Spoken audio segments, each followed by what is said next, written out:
tout à l'heure de votre tournée en Afrique, tout de suite de la biodiversité, la COP 21. L'accord sur le climat signé en décembre à Paris. Alors vous rentrez d'un voyage en Afrique qui est passé par l'Égypte, l'Éthiopie, la Côte d'Ivoire, la Guinée-Conakry, le Sénégal, je regarde parce que c'est un peu compliqué. L'Afrique, vous avez l'impression qu'elle est oubliée? L'Afrique a été oubliée.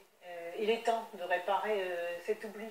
Et c'est ce qui a été fait à la conférence de Paris sur le climat. Regardez, en 1950, l'Afrique avait 225 millions d'habitants, 1950. Aujourd'hui, plus d'1 milliard 2, dont 50% n'ont pas accès à l'électricité. Aujourd'hui, 700 millions de citoyens en Afrique n'ont pas accès à l'électricité. C'est-à-dire pas accès à l'éducation quand il fait nuit, pas accès au téléphone, pas accès à la santé, parce que pour garder des vaccins, il faut un petit frigidaire.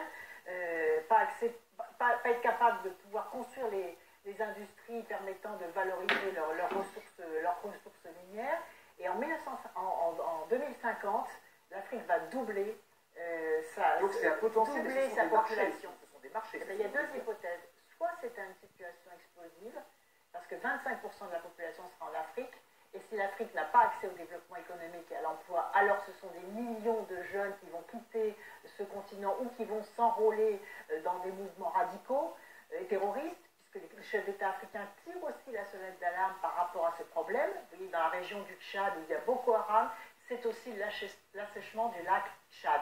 Alors ma responsabilité en tant que présidente de la COP, c'est d'avoir décidé que ce serait ma priorité pour justement que le développement de l'Afrique devienne une chance, non seulement une chance pour l'Europe, puisque nous sommes voisins de part et d'autre de la Méditerranée, et pour la France en particulier, mais aussi pour le monde. Et c'est possible, parce que ce que j'ai appris en faisant ces visites de travail en Afrique, c'est que non seulement il y a un potentiel solaire, c'est évident, un potentiel en géothermie. Un pays comme l'Éthiopie, par exemple, a des initiatives sur l'éolien, sur la géothermie. L'Égypte veut créer la plus grande centrale photovoltaïque. Le Sénégal fait des investissements très importants. La Guinée, en Guinée, il y a 1000 rivières. En Guinée, 1000 rivières.